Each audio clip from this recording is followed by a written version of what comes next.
has a number of products ranging from the expensive range of products like the D3X to the mid-range ones like the T33 But then comes the Coolpix brand, which are low-range devices which are not good but are just a carry-on for the price.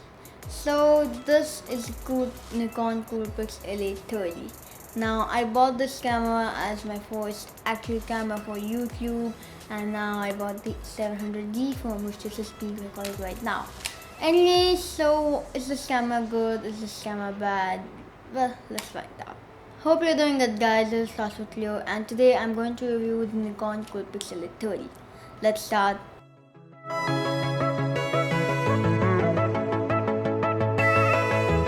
So let's just start with the design of this camera right here. So on the top you have the speakers with the flash, and on and off button, the trigger button, and the zoom. On the bottom you have the tripod mount and a place from which you can put your cells and an SD card.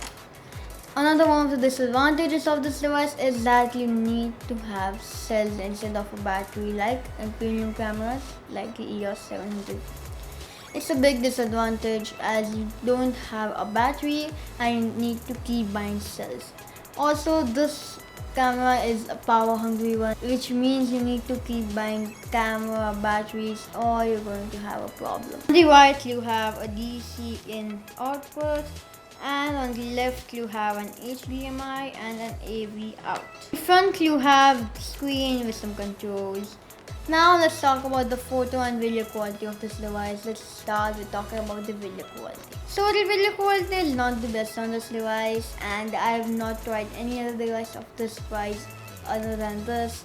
And let me just tell you straight out that if you want some premium video or some bokeh like this one, you will not get it at all. It does have some modes for recording, but all of them are cheesy, and one of the worst thing is you cannot control the ISO or the F number like you could do on most premium cameras. Now let's talk about the photo quality. The photo quality on this camera is excellent when you have good lighting.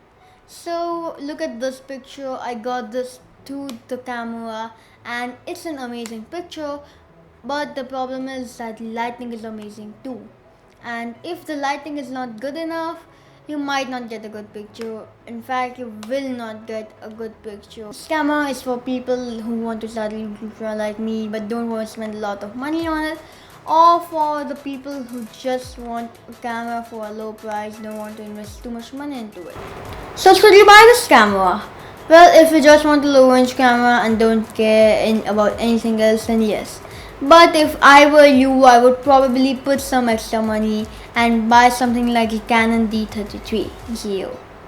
I will link some cameras down in the description so you could check them out. Anyways guys, that's it for this video. Hope you enjoyed. This camera receives a 7 out of 10 if you just want a camera for this budget.